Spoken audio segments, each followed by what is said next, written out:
Welcome to episode 105 of the Selling Your Screenplay podcast. I'm Ashley Scott Myers, screenwriter and blogger over at sellingyourscreenplay.com. Today I'm interviewing director and screenwriter Michael Bafaro. Michael recently wrote and produced a film called Wrecker. We get into the details of how he got that film produced, as well as the details of how he got his career started. So stay tuned for that. If you find this episode valuable, please help me out by giving me a review in iTunes or leaving a comment on YouTube or retweeting the podcast on Twitter or liking it on Facebook. These social media shares really do help spread word about the podcast, so they're very much appreciated. Couple of quick notes. Any websites or links that I mention in the podcast can be found on my blog in the show notes. I also publish a transcript with every episode in case you'd rather read the show or look at something later on. You can find all the podcast show notes at www.sellingyourscreenplay.com/podcast, and then just look for episode 105. I'm continually building out the SYS script library. I just uploaded Bridge of Spies, which was sent in by John Coster. I also uploaded the screenplay for Chocolate, which was sent in by Nell Scannon. I also added a Civil Action and The Big Chill screenplays. Those were sent in by Dale Anderson. If you have a screenplay that you do not see listed in the script library, please do email it to me. The SYS script library is completely free. We have well over 1,000 scripts in the library. We have many hit movies, award winners, television shows. All the scripts are in PDF format, so you can download them on whatever device you use. Just go to sellingyourscreenplay.com/library. If you want my free guide, How to Sell a Screenplay in 5 Weeks, you can pick that up by going to sellingyourscreenplay.com/guide. It's completely free. You just put in your email address and I'll send you a new lesson once per week for 5 weeks, along with a bunch of bonus lessons. I teach the whole process of how to sell your screenplay in that guide, how to write a professional logline and query letter, how to find agents, managers, and producers who are looking for material. It really is everything you need to know to sell your screenplay. Just go to sellingyourscreenplay.com/guide. Just a quick few words about what I'm working on. I'm just, as I'm recording this, it's actually just after the Christmas holiday, right before the New Year's. Obviously, this episode will be released next week, January 4th. So I'm still kind of wrapping up on the holiday. So haven't done a whole lot since the last episode. I am still doing rewrites on my spoof comedy. I've been talking about that now for months. Hopefully that will be over shortly. I'll be done with the draft. If not this week, definitely next week. Get that back to the producers. And there'll probably be some more tweaks after that. But hopefully this is going to be the last time where I have to spend, a significant portion of my time on it.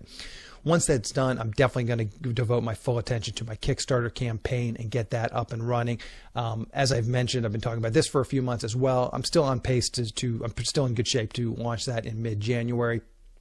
So I've got a few more things, odds and ends, to do on that. I've got to get the page. I started to create the Kickstarter page just to kind of really just see what all I needed, what assets I needed to get that page launched. And I have basically all the assets ready to go. I just need to get them into the Kickstarter page. I have my teaser trailer. I've got to do a little more editing on that, but it's basically all ready to go. So again, I'm still planning on launching that in mid-January. So keep an eye out for that. Anyway, that's what I'm working on. So now let's get into the main segment. Today I'm interviewing Michael Bafaro. Here is the interview. Welcome, Michael, to the Selling Your Screenplay podcast. I really appreciate you coming on the show with me. Thank you very much. Thanks for having me. So to start out, maybe you could give us a little bit of background about yourself. How did you kind of get into the industry and break in and maybe sell that first screenplay? Well, it goes back to when I was a kid. I was always a huge movie fan. My father was a huge movie fan, and he'd take me to, the movies all the time. And he grew up in Italy, so it was even bigger for him when, he moved to Canada. And he was always so enthusiastic about, the movies and whatnot. And what ended up happening was I just started wanting to be a filmmaker. Mm-hmm. At a certain point in my life, I was like a young kid and always wanting to write stories and stuff. And I was writing screenplays at 9 years old, but I wasn't even aware that I was writing screenplays. So, Wow. Did you actually try and shoot some of those screenplays from when you were 9 years old? It's funny because the first screenplay I ever did was pretty well a road movie, which, again, later on we'll be talking, I guess, about Wrecker, but it was a road movie about a guy who steals a car and he's on the run. But again, I was like maybe 9, 10 years old when I was writing it. I didn't know back then that, you know, I've always had a thing for like road movies. So yeah. Huh. Okay, so now I'm just looking at your IMDb page and the film that you just described. So your first writing credit is a film called Carjacker. Is that the film you're talking about? Yeah, exactly. It was called Crackerjack, my first film as a writer. Okay, and that was literally something you wrote as a 9-year-old? No. Crackerjack was an action picture. Was more of I never did that Carjacker movie. I've never done it, but I just find it funny that it was my first film was a road movie, which, you know, took me years to get to do a road movie, which was Wrecker. But Crackerjack was my first film as a writer, which was sort of a holiday that goes bad. Okay. Now take us through sort of that early process of optioning and selling your first screenplay. How did you go about doing it? And really just like the nitty-gritty specifics, I find very interesting just to hear, you know, exactly how you got this script out there, who you sent it to, who liked it, who bought it, and who produced it. So maybe you can run through that first script option and script sale. Well, the first screenplay I ever did was Crackerjack. And I was working on it with another guy by the name of Jonas Questel. We worked on it together. And prior to that, I was working as an assistant director, you know, working on sets and whatnot. And I was working on this one film with that was being produced by Lloyd Simandl at North American Pictures at the time. Lloyd was sort of like the Roger Corman of Canada. Made all these sort of like, you know, action pictures and horror films and whatnot. And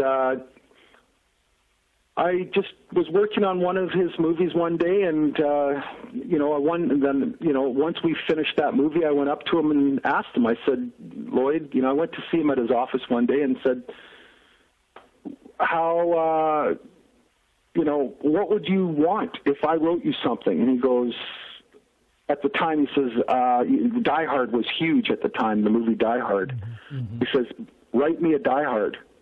And so I went and started writing, you know, a screenplay full of action, full of, you know, whatever. And he was gone. He had gone overseas to make a movie. And when he came back, I had the screenplay ready for him. And he read it, and I got a call a few days later saying, I asked you to write me a Die Hard, and boy, did you write me a Die Hard. Those were his exact words.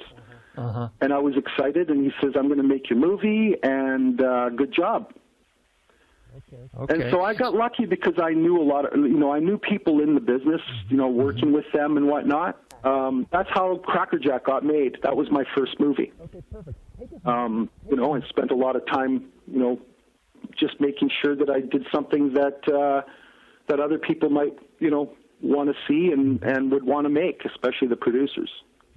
Yeah. So take us one step back and kind of just set up sort of that story. So you're living and working in the film production in Canada as an assistant director. Yeah. Is that correct? As an assistant director, yes. Okay, perfect. Did you go to film school? How did you get to be an assistant director on these films? Well, I just, you know, I did go to film school. I studied film for a little bit and then basically got a job working on a set, you know, and started meeting people and you know, I wasn't happy where I was because I always wanted to tell stories. You know, actually, when I first started out, I was doing props, which was not bad. At least there's a creative part to it. But working as an assistant director wasn't something that I was, you know, keen on. Although I did learn a lot about production and time limits and whatnot. It really does help me as far as directing is concerned because I do manage my time better. And then, you know, you get to meet people. You know, you're working with actors. You see how the director works with the actors and whatnot. And I just knew that I had more to offer when I was working on, you know, some of these productions. I just felt, you know what, I really want to tell my stories. And so there were, opportunities for me to go and talk to these people, and that was pretty well it. Mm-hmm. And this was all in Canada. All these productions you're working on were in Canada, as well as the directing you've done. You were living in Canada. I was born in a small town, Revelstoke, which is in the Rocky Mountains. Okay. About 10,000 people. It's a ski resort town now. But prior to that, I mean, if you didn't play hockey and if you didn't ski, that's, you had to keep yourself occupied. So what I like to do is watch a lot of movies. I would go to the movie theater and I would watch everything, and they'd only play one movie a week type thing. So I would see that movie over and over and over again, all the time. Uh-huh. And so I think that had a big influence in the fact that I really wanted, I've lived in Canada pretty well my entire life. I'm Italian by nationality. Mm-hmm. But I did, I've shot, a few movies overseas, like in the Czech Republic and places like that. Just wherever the production wants to take me, right? Yeah, sure. So, but as far as the work, and learning all my craft, everything was, done here in Vancouver or around Vancouver. Okay, let's take it through. I know I get a lot of writers coming to my site, and they're wondering, hey, I want to write and direct. And maybe you can kind of take us through that transition. It looks like on IMDb, and I just glanced at this quickly, but it looks like your first writing and directing credit is a film called The Barber. Maybe you can talk a little bit about that transition. How did you get in a position where you said, okay, I have a screenplay, but I also want to direct it, and sort of the negotiation of that, and maybe just some tips for people that maybe are looking that they want to write and direct something?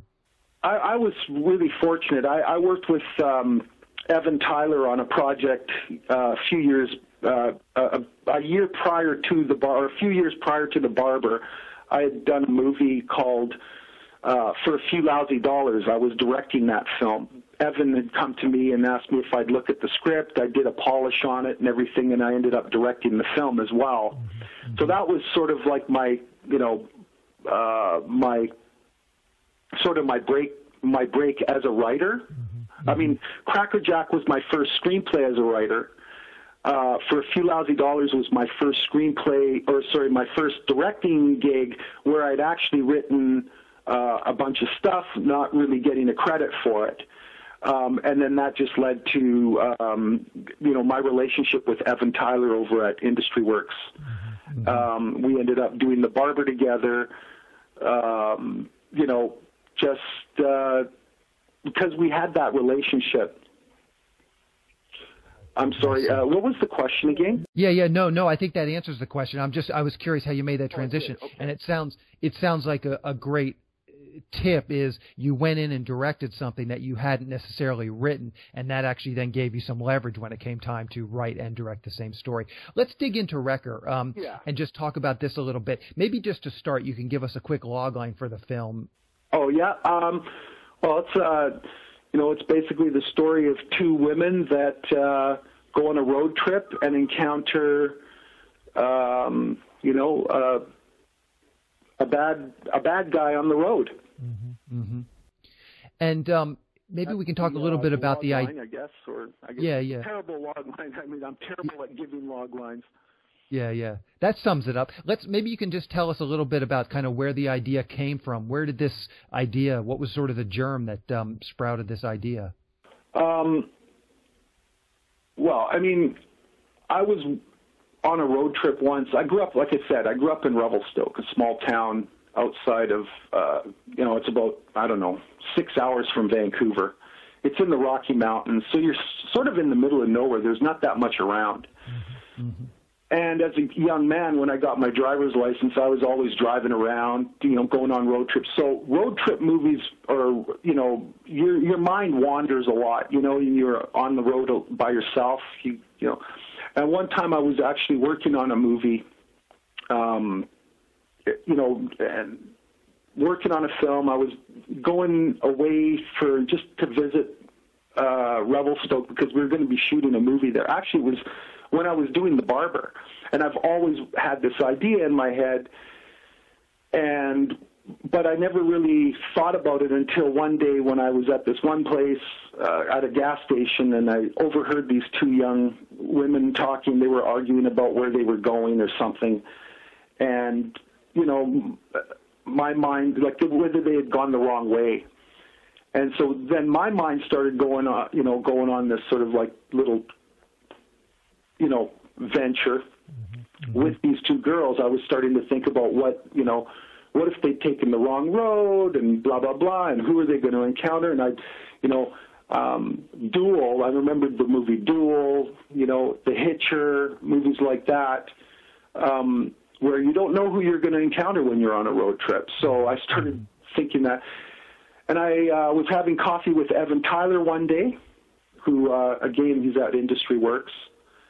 And we started talking. He goes, yeah, we should do something, you know, blah, blah, blah. And I said, well, what about a road trip film? Or he mentioned it. I can't remember. So we discussed it. You know, I told him, hey, what about, you know, this? You know, what if we do a movie about two girls, you know, and we equate it to sort of like a, you know, I wanted to make it sort of like to equate it to like a bad relationship, you know, road rage film, you know, but a bad relationship where you have a car and a truck, the car representing the women, the truck representing, you know, the safety of a man or whatever, the risk of sounding like a chauvinist or whatever. But, you know, and the two girls are on the road trip, and once they encounter the truck, it's sort of, now it's like, you know, when a man meets a woman or a woman meets a man, and you don't really know them at first. First impression is that that person is nice. And then as the, you know, the relationship starts to develop, you know, signs start to show, and before you know it, it's like it becomes a life-threatening situation, you know, and, you know, so that's what I wanted to do. And we discussed this, Evan and I, and said, let's make it. So. Okay. Now, when you're meeting with Evan, I'm curious, had you... Tangent there? No, I think that's perfect. When you were having this meeting with Evan and sort of just pitching him the idea, had you already written something out? Had you just thought about it for a long time, so you kind of had some story beats to pitch him? What is that process like, or what does that look like when you're actually having lunch with him? You know, to be honest, I did have an idea for it, but it was very basic idea, like just basically I knew that I wanted to make it about,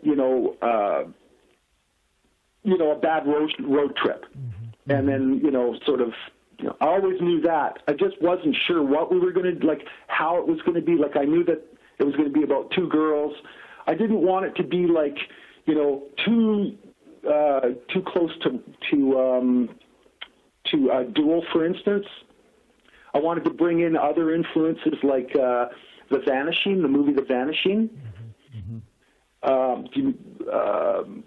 And movies like Breakout or Breakdown.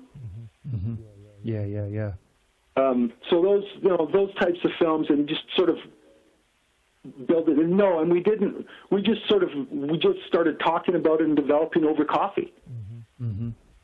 Now, one thing I'm curious about, and when you're talking about this, like one of the things when I was watching the movie that immediately stands out is there's a lot of marketable elements, and maybe it's just because you're having a conversation with Evan, who is a producer and understands sort of the marketing, but like some of the comments you're making, like, two girls, obviously having two sexy girls in your leads is kind of something that is potentially something you can sell a little more easy. And so I'm curious if, do those things change as you start to talk to Evan? It sounds like from the very concept, you're kind of aware of these things of like, putting the two sexy girls in the leads. And my question is, how sort of conscious of the marketing of the film and the sale of the film are you when you're at the very early stages of this process? Well, I mean, I've been doing this a long time, right? So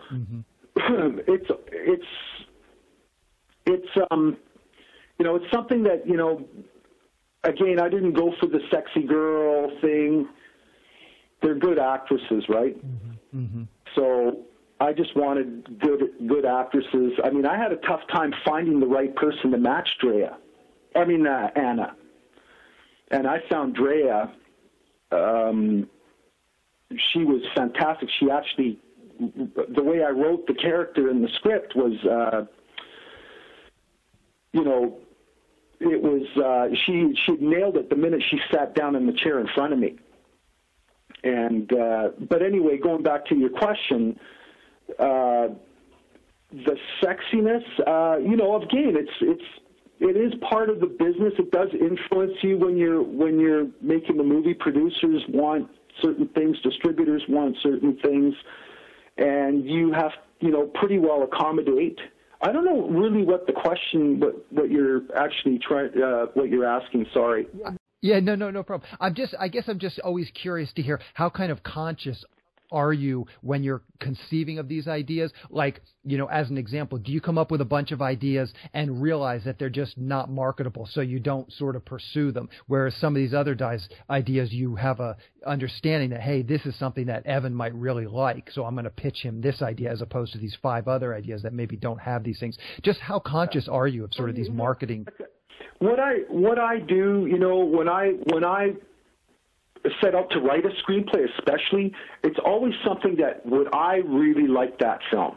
Would I enjoy it? I'm a huge fan of movies. It doesn't matter what they are, whether they're horror, whether they're thrillers, even drama, like all that stuff, action pictures.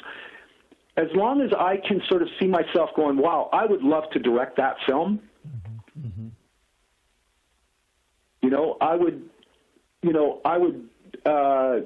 I'm always, and then when I go, that's something I really want to make. So, and if the characters are 2 girls or 2 women that are on a road trip, what's going to make it better too? See, I think, for a guy to be 2 guys to go on a road trip, for instance, probably wouldn't have been as scary a movie. I think it would hit the female market even more as well. So that was my feeling about it. And so maybe there is an influence from the producers and whatnot, but I still feel that that the market, like, I think that it is probably a more frightening film because there were 2 women involved.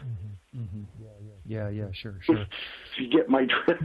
Yeah, no, I absolutely do. And that's kind of what I'm getting at. It sounds like for you it was more about the creative choices than the marketing choices, and it worked out well for both. So that's good to hear. So maybe you can just tell us how people can see Wrecker, if it's going to be on video demand, if it's going to get a theatrical release, maybe just list out some of the dates and people can find the movie. I'm not really sure where they're playing right now, but the film is screening on the 6th in Los Angeles. Okay. I've forgotten the name of the theater now. I feel bad. I should have been prepared for that question. I didn't know. The movie's screening in New York at the the New York City Horror Film Festival. Okay. On I believe it's the 15th. Perfect. It's closing the film festival. Okay. And then again, there's I'm not really sure what the dates are. The official release date is, I believe, the 6th of November. 6th. Okay, perfect. And I always like to just end the interviews. If anyone wants to check it out, they can go to the Industry Works website. And Facebook, like, they've got all these like websites and whatnot all set up, and they can go and check it out. Yeah. And I will link to that in the show notes. And that's how I like to end the interviews, is just to ask my guest if there's some way for people to kind of keep up with what you're working on. You can throw out your Twitter handle or a Facebook page or a blog, whatever you feel comfortable sharing. Are you on Twitter or Facebook, and would you be okay sharing those links? I'm not right now. I'm actually working on some new, my Facebook page right now, again, a new one. Okay. Perfect. But they can, like I said, they can go to industryworks.com. Okay. They can go check that out. It's on Twitter, Facebook, Instagram, all the social media outlets. Yeah, for sure. And I'm sure the distribution company in the United States is Accelerator, which they will probably have something up there as well. Yeah, perfect. Okay, well, I'll track all that stuff down and I'll put it in the show notes. Michael, this has been a great interview. I've really enjoyed talking with you. Well done on the film. I wish you luck with it. Well, thank you very much for having me. I really appreciate it. Hey, thank you. We'll talk to you later. I just want to mention two things I'm doing at Selling Your Screenplay to help screenwriters find producers who are looking for material. First, I've created a monthly newsletter that will be sent directly to producers. Every member of SYS Select can submit one log line per newsletter. I went and I emailed my large database of producers and asked them if they would like to receive this monthly newsletter of pitches. So far, it's well over 200 producers who have signed up to receive it. Again, these are producers who are actively actively looking for material and happy to read scripts from new writers. So if you want to participate in this pitch newsletter and get your script into the hands of producers, sign up at sellingyourscreenplay.com/select. And secondly, I've partnered with one of the premier paid screenwriting leads services so I can syndicate their leads to SYS Select members.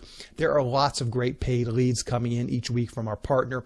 Recently, I've been getting 10 to 12 high quality paid leads per week. These are producers and production companies who are actively looking to buy material or are looking to hire a screenwriter for a specific project.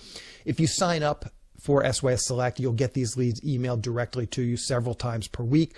These leads run the gamut from producers and production companies looking for a specific type of spec script to producers looking to hire a screenwriter to write a property that they have ownership of, or perhaps just to write an original idea that the producers had. There are producers looking for shorts. There are producers looking for features. There are producers looking for TV pilots, web series pilots. It's a huge array of different types of projects that these producers are looking for through these leads. And these leads are exclusive to our partner who is sending them to us and, of course, SYS Select members. So, again, to sign up, go to sellingyourscreenplay.com/select. I recently set up a success stories page for people who have had success through the various SYS Select services. So if you want to check that out and see what some people have said about the SYS Select services, check out sellingyourscreenplay.com/success. So I just want to wrap things up today with touching on a few things from today's interview with Michael. I've said it before and I'll say it again, working in the industry as Michael did really is probably the single best way to start a screenwriting career, even if it's not working as a screenwriter. You start with a low-paid job. He was starting doing assistant director work, production assistant work. He started off at the bottom, worked his way up, networked, met people, and that really is probably the single biggest way you're going to break into the industry. Again, I've mentioned this on the podcast several times. I wrote a post where I basically took roughly maybe the first 75 episodes of the podcast, and I just broke down how those people broke into the industry. And far and away, the single biggest way that people broke into the industry was working in the industry as Michael did. I think Michael's story is kind of a very, if there's anything typical about how screenwriters make it, I think that's probably, and again, it's not all screenwriters and there's certainly other ways to break in, but I think Michael's story is probably fairly typical for a lot of screenwriters. They get low-level jobs in the industry, they network, and they break in. They slowly move their way up. They get to direct some smaller projects, get to write some smaller projects, and then those eventually turn into feature films. Now, again, we talk about networking. I talk about networking a lot. People in the industry talk about, oh, you got to get out there and network. And, you know, sometimes I wonder, well, what exactly does that really mean? And I think Michael's example is a real clear example of how networking and how working in the business can get you to the people who you need to meet to sell your scripts. Really listen to his story. He was working, as assistant director on a low budget movie up in Canada. The production wrapped, and he just went up to the producer and asked him, what kind of scripts are you looking for? And then he went and wrote that specific script. This is an important point on two fronts. Number one, as I said, it's a concrete example of how networking actually works and how it can actually sell scripts. I do want to be clear too, I don't think Michael's situation is necessarily typical. It's not always going to work out that well where you ask a producer what he wants, you write it, and then he buys it and goes and produces it. That was in some ways pretty lucky. There's probably going to be 100 stories of people doing this same thing and it doesn't quite work out as clean. But the point is he's doing in the entrepreneurial world, this is called customer development. I mean, your customer is basically the producer, and he's basically going up to them and asking his customer, what do you want? And he's trying to produce a product that he knows the producer, in this case, or the customer wants. In this case, it's the producer. And I think that's something that's missing so much from newer writers. You know, everybody, as we're growing up and we live our lives, we have these ideas and that we think are cool or we think would make an interesting screenplay. We write them up, and there may or may not be a market for that script. And this is a real way of how you can get real practical information from producers that is really going to translate to writing a script that there's a market for. Maybe it's a small market, but there's at least one producer. And most likely, if there's one producer that wants a script like this, there's going to be other producers. So even if this one producer reads your script and says, this isn't for me, at least you know you've written something that potentially could interest a producer because you've talked to a producer before you wrote it. Now, again, I mention this often on the podcast. Everybody doesn't, you know, their family situation, their life situation, their work situation, they can't necessarily just pack up and move to Hollywood or in Michael's case, move to Canada where there is a lot of film production. I understand that people are not always in a position to go there. So the question is, well, how can I network and how can I make connections with these types of producers without actually working as a production assistant or assistant director in one of these low-level positions? And I think a lot of the value that my own email and fax blast service provides is this sort of networking. What's happened in a lot of cases with my own email and fax blast, when I've sent out the script, I've sent out the scripts to people. They don't necessarily like that script, but they might like the writing enough to keep in contact with me. And I always try and follow up. If someone emails me back, if I do one of my email and fax blasts, they respond, yes, we'll read the script. They read the script, they come back and say, hey, we like the writing, but it wasn't for us. I try and respond to those emails. Well, what kind of scripts are you looking for? What kind of scripts are you making? What kind of movies are you making? And getting that feedback from these. Sometimes they don't respond. Sometimes they respond kind of curtly, and sometimes they are very generous with their time and they give a very detailed response. But those are the types of connections you can start to make. And again, it's just not me just shilling my own email and fax blast service. There's other things that I've talked about on the podcast. There's the virtual pitch fest. Again, when you go into these types of, or the Great American Pitch Fest, where you actually go in and talk to people, there's 100 ways, following people on Twitter, following some of these producers on Twitter and trying to get to know them that way and sending them tweets after you've gotten on their radar and gotten to know them. Stage 32 is another example. So there's lots of ways in this day and age to network online and get to know these people. And it might not be that simple, hey, I've got this spec script, here's the log line, do you want to buy it? That's a very sort of a it's a short-sighted way of looking at networking and these connections. It's not just about you selling your spec script. It's about you understanding what the market is all about and getting to know these producers and asking them, hey, what kind of scripts are you looking for? And you might have an idea. Hopefully you're keeping an idea bank. I know I do. I've got a Google document and it's got, 50 or 60 log lines in it. I come up with an idea and I just put it into this document. And so, if I talk to a producer and he says, hey, I'm looking for a script like this, I can probably go back to my document, and it's something that's just an ongoing document. I keep adding to it, and sometimes I might cross stuff off or delete stuff or whatever, but I just basically keep building this document out, and hopefully you're doing something similar. And if I talk to a producer, hey, I want a script that's kind of like this, I can go back to that document